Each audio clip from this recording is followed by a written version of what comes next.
Hey, wetback. Dirty Mexican. Go back where you came You're from. wasting my time. Forget going to college. Greaseball. Speak English, Beaner. Today, we hear more and more talk like that, as Mexicans are blamed for an economic crisis they never created. Politicians say they must stop what they call the immigrant hordes from crossing the border. And they don't care if it costs children their health, their education, their hope for a life. Mexicans and Mexican Americans, many of us prefer the terms Chicana and Chicano, are not the only people who face these problems. They are one of many peoples in the United States called Latino and Latina, or as some say, Hispanic. Today, there are people from El Salvador, Guatemala, Nicaragua, Costa Rica, Panama, Puerto Rico, Cuba, and the many countries of South America. According to the official census, there were 25 million Latinos here in 1993, and we know that in reality the number is much higher. The number grew by almost 70% during the 1980s, and California is now at least 25% Latino. It's time to say, listen to our side of the story. All Latino people have a rich history and culture, but where do you learn about them? Are we on TV? If you can find any Latinos or Latinas there, you will find that they are usually gangsters or drug dealers. At best, Latinos are shown to be lazy, foolish, or just plain dumb. Hollywood movies have stereotyped Latinos for years as knife-wielding criminals and steamy señoritas, or just dismiss them as irrelevant nobodies. Are we role models in school or heroes in history classes? No way. We almost never learn about our history, our heroes and heroines. All Latinas and Latinos share a history of colonization, of being invaded and violently dominated by foreigners. That story begins with the fatal arrival of Columbus in the lands we call Las Americas. We are taught that Columbus discovered this continent. But hey, how can you discover a place where 90 million human beings already live? The invaders did not see the native or indigenous people of the Americas as human beings. Within 100 years, they had caused the death of 80 million Indians. They did this with guns, horses, starvation, and diseases that they brought from Europe. In what we now call Latin America, the foreigners were the Spaniards or the Portuguese. Out of their invasions came a new people, born from the mixture of native or indigenous women, European men, and Africans brought to the Americas as slaves. This new breed was often called mestizo, meaning mixed. Perhaps the best name is what we often call ourselves, la raza, the people.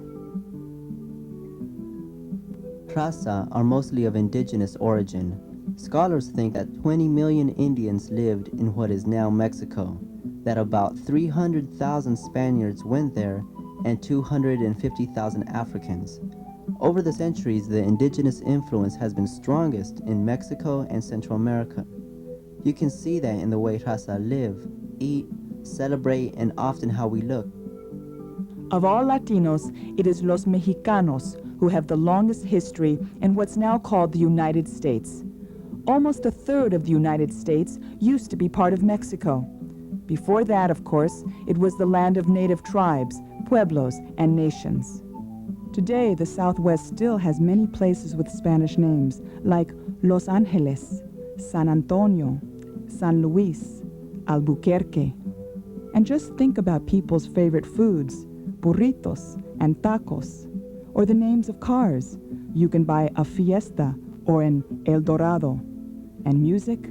Try banda or Tex-Mex, and what about Santana? Mexicano culture is everywhere. It's only the Mexican and Chicano people who are kept invisible. That's the story we want to tell here, the story of people we call Chicanas and Chicanos. Let us tell our side of the story, from the beginning.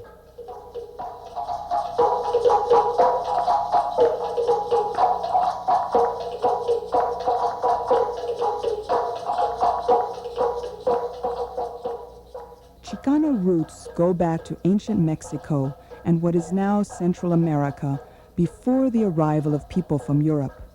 Our roots go back to the mysteries of ancient civilizations long hidden in the jungle, like the Olmeca with their great stone heads, like the Chichimeca, Tolteca, Mixteca, Azteca, Yaqui, like the Maya in the Yucatan, Chiapas, Guatemala, all those faces from the past that haunt us, the gods like Quetzalcoatl, the great cities like Tenochtitlan, or the Indian societies of what is now the Southwest, like the Anasazi and the Pueblos. Those cultures were often far ahead of European civilization in art and architecture, mathematics, medicine, agriculture, astronomy, housing, libraries, and calendar making. They were not perfect societies, and some, like the late Aztecs, had very privileged upper classes. But these societies weren't organized according to the idea that each person had to fight for survival in a chaotic dog-eat-dog society. That indigenous world was smashed when Spaniards arrived in 1519.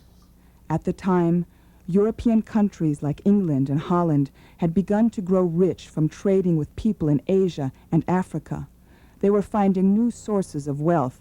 A whole new economic system was emerging in Europe called capitalism.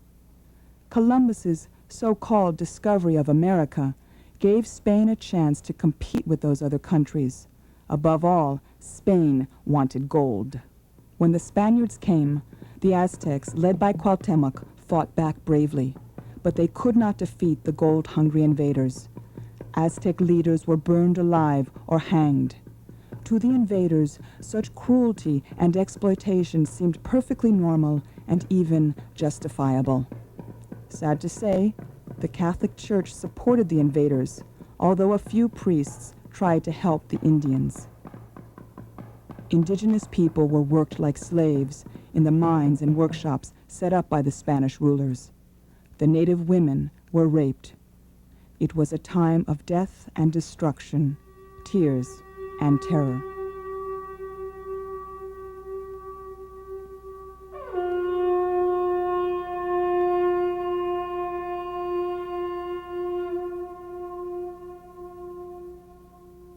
Still looking for gold, Spain sent more invaders to what is now the southwest of the United States.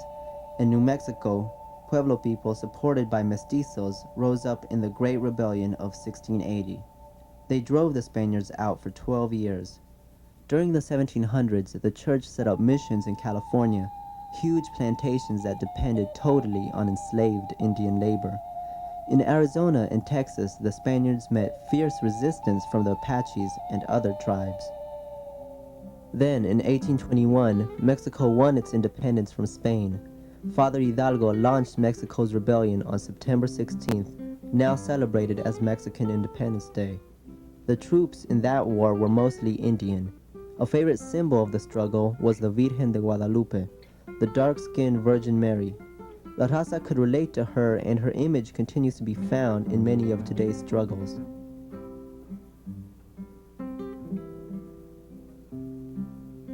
All those lands and what we call the Southwest today were now under the rule of Mexico, not Spain. But a new master would soon dominate. In the newborn United States, men dreamed of expanding their country all the way to the Pacific Ocean, to build trade with Asia and gain great wealth. This meant taking over Mexico. In the 1800s, an idea was invented to justify that greed. They called it manifest destiny, meaning that the United States was destined to dominate everyone in its way because of its obvious superiority. As one of the leaders, Sam Houston, said, "The Mexicans are no better than the Indians. I see no reason why we should not take their land." All these men believed in white supremacy, and some of them wanted more states with slavery. They concocted a secret plan for grabbing Mexican territory. Their first movida was against Texas, then part of Mexico. Led by President Andrew Jackson, they encouraged lots of Euro-Americans, white people, or Anglos, to settle in Texas. When enough had come, the settlers declared their independence from Mexico. Mexico sent troops to defend its territory, and the famous Battle of the Alamo took place at San Antonio in 1836. Most U.S. history books tell you that Mexico carried out a massacre of brave white men defending the Alamo fort, but the truth is it was a long, hard battle in which many Mexicans died. The Anglos in the Alamo were actually led by an escaped murderer, a fortune hunter, and a millionaire land dealer who may have fought for the Alamo because he had heard reports of treasure buried under it. In the next battle, the United States defeated Mexico and took over Texas. Later, it was made part of this country, the new state of Texas. But the Yankees wanted even more. When Mexico refused to sell its land, President James Polk cooked up a pretext to invade. He sent troops into an area on the border that had been claimed by Mexico. When the Mexicans fought back, Polk cried, "War! We've been invaded." But it was just an excuse. In his diary, Polk wrote that what he really wanted was to get Mexican land. In 1847, Polk's troops marched to Mexico City, killing many civilians on the way. The invasion was so brutal that some U.S. soldiers of Irish Catholic origin deserted the army and formed a battalion to help the Mexicanos. But Mexico, a weak new country, couldn't stop the Yankee march to the halls of Montezuma, as the Marine hymn says. From the halls of Montezuma to the shores of Tripoli. The War of 1846-48 ended with the Treaty of Guadalupe Hidalgo. That treaty gave the United States half of Mexico, which became the states of California, New Mexico, Nevada, large parts of Colorado, Arizona, and Utah, plus pieces of Wyoming, Kansas, and Oklahoma. Mexico had been bigger than the United States before the war. Now the United States was a giant, and Mexico much smaller.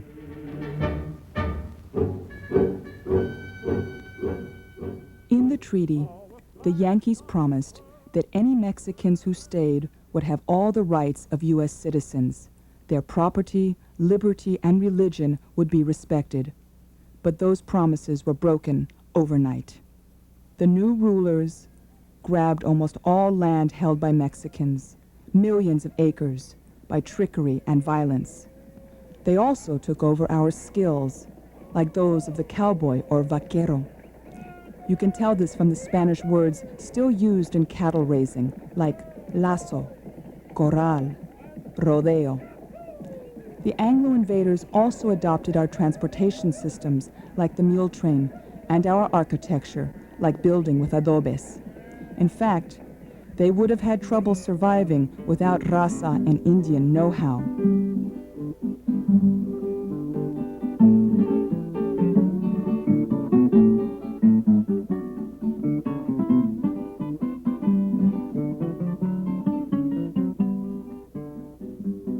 Courageous Mexicans resisted the U.S. takeover with their lives. They included Tiburcio Vázquez in California, who robbed Anglo cattle owners and stagecoaches with wide support from the people until he was caught and hanged in 1875. Joaquin Murrieta fought back after being driven out of his mining claim by white miners. A los ricos avarientos yo les quité su dinero. Con los humildes y pobres yo me quité mi sombrero. Ay, qué leyes tan injustas por llamarme bandolero.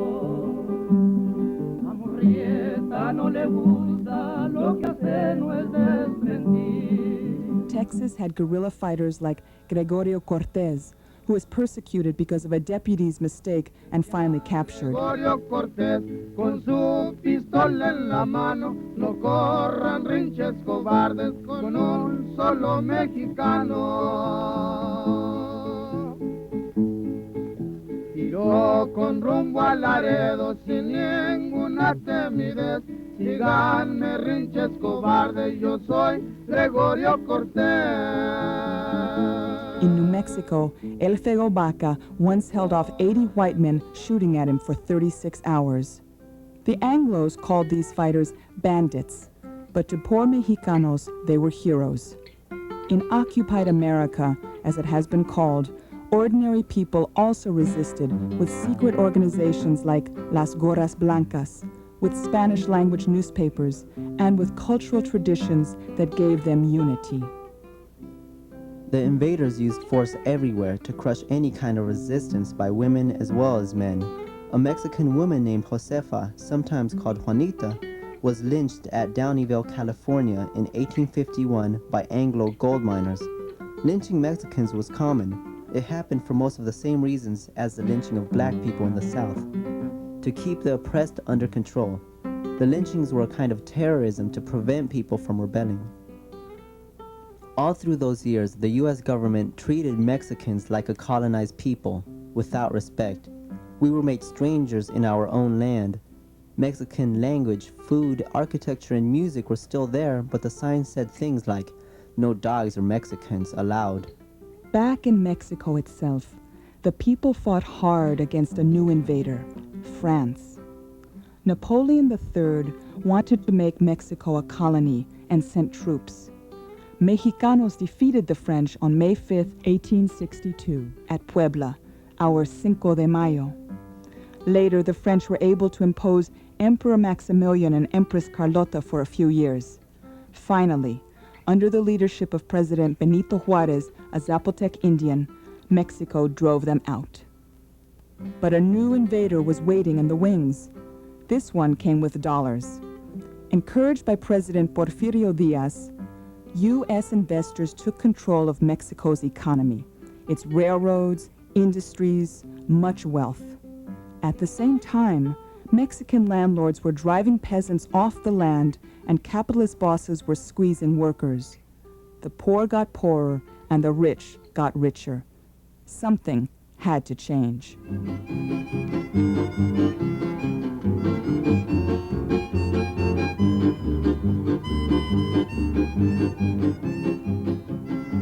Despite terrible oppression, many peasants fought back against the landlords. Workers rose up in big strikes, like the miners at Cananea near the Arizona border in 1906, and the textile workers at the Rio Blanco plant, led by Lucrecia Toriz, one of many strong, brave women leaders of the workers. Massacres and other bloody repression by the Diaz government could not stop them. Finally, the hour came. Revolucion. The 30-year-old Diaz dictatorship had to go. Ya basta. As the revolution deepened, you could hear cries for pan y justicia, tierra y libertad, bread and justice, land and liberty. Gritó Emiliano Zapata, quiero tierra y libertad.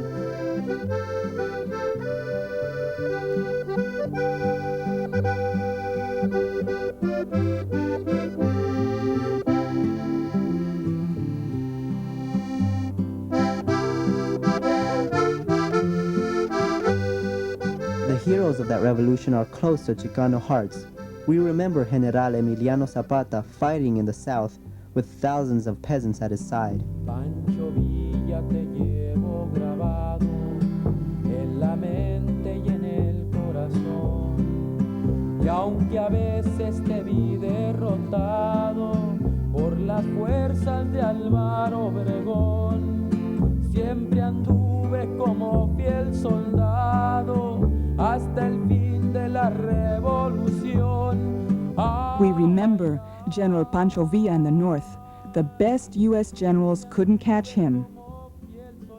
We remember the women who disguised themselves as men and fought with arms. Some reached high rank, like General Carmen Robles, shown here with her staff. Valentina, Valentina, rendido estoy a tus pies. Si me han de matar mañana, que me maten de una vez.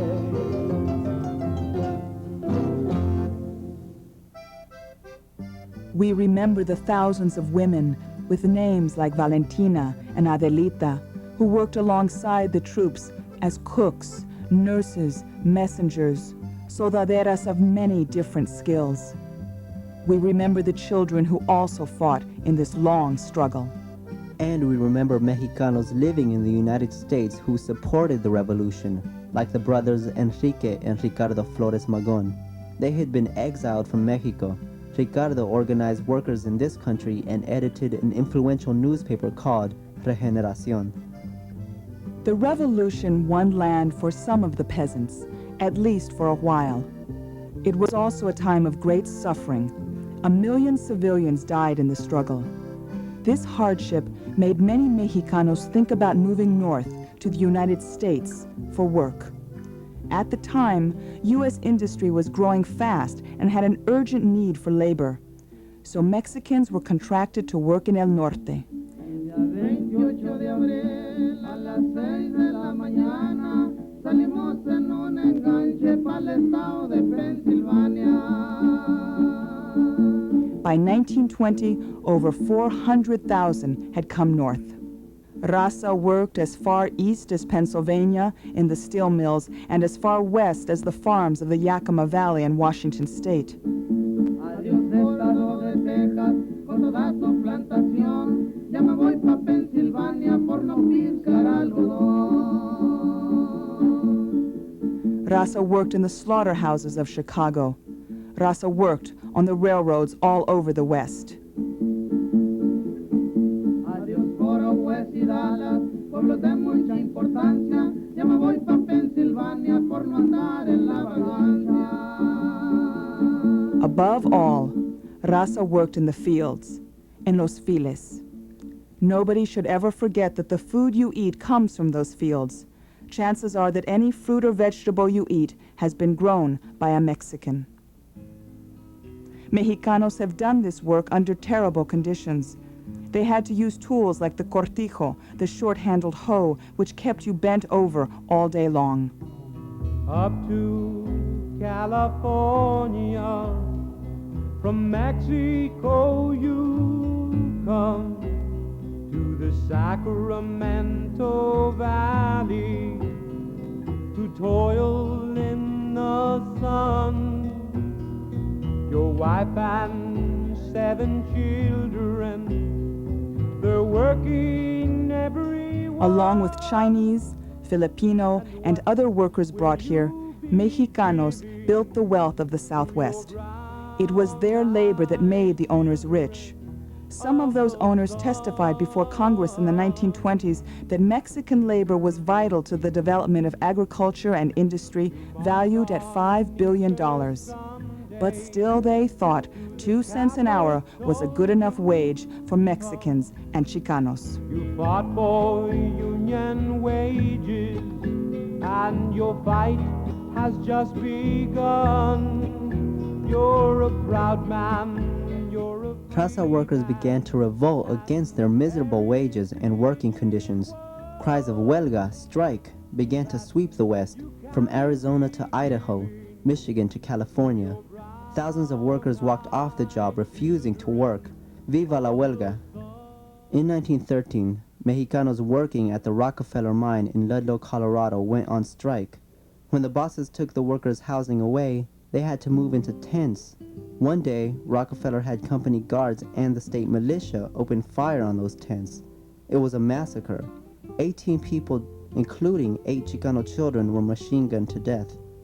In 1933, the El Monte Berry strike brought together Chicano, Japanese, and Anglo workers demanding higher wages. When refused, they went out on strike. Their protest failed, but it sparked militancy elsewhere.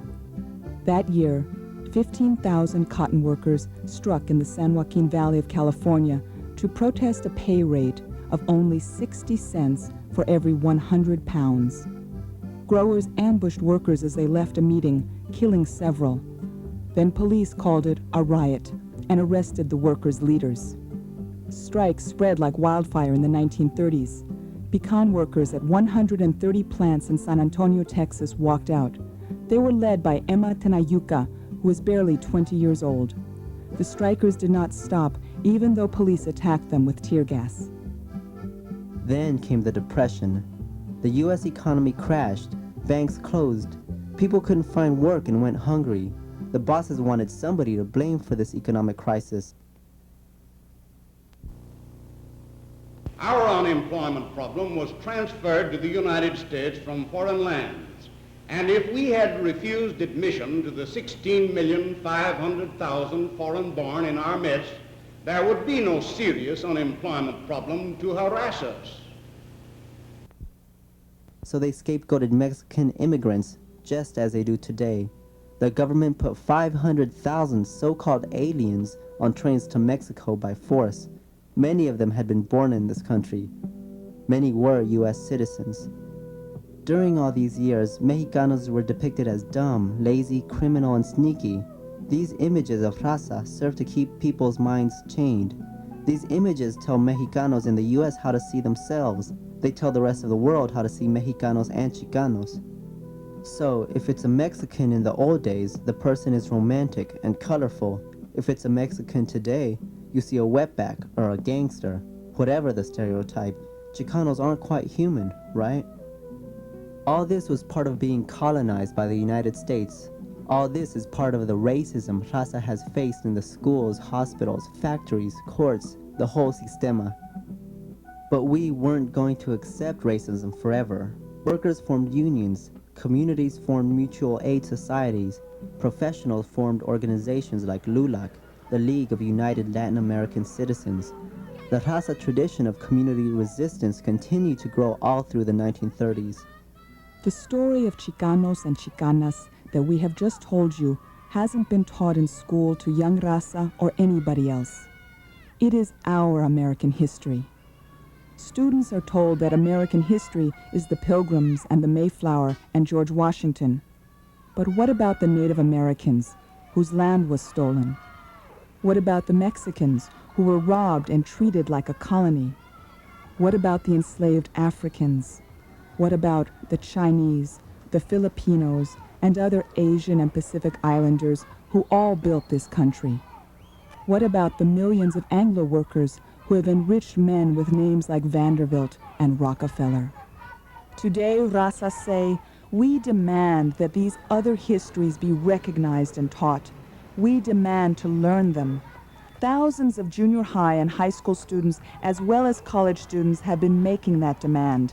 When youth, any youth, are not taught those histories, they are cheated out of a full education. They are all underprivileged. Visions of my ancestors and then what the people did. Visions of a culture which should not be contested. Hey yo. But then it regressed into where we are now. Where we're going, what's the plan? Tell me who we bring. In part 2 of this story, we'll look at what happened to Chicanos in World War II, the Zoot Suit riots, and news struggles. We'll look at the Movimiento years when Chicanos insisted on decolonizing their minds and their raza homeland. Decolonize and viva la raza. We shed blood and died for what we do not own. Now if you take a look around, hint they manifest destiny. It may you got the rest, but it can't get the best of me. Cause I feel the pain of past generations. Feeling that pain, letting hard destinations take course as I cut a path to the soul and each syllable.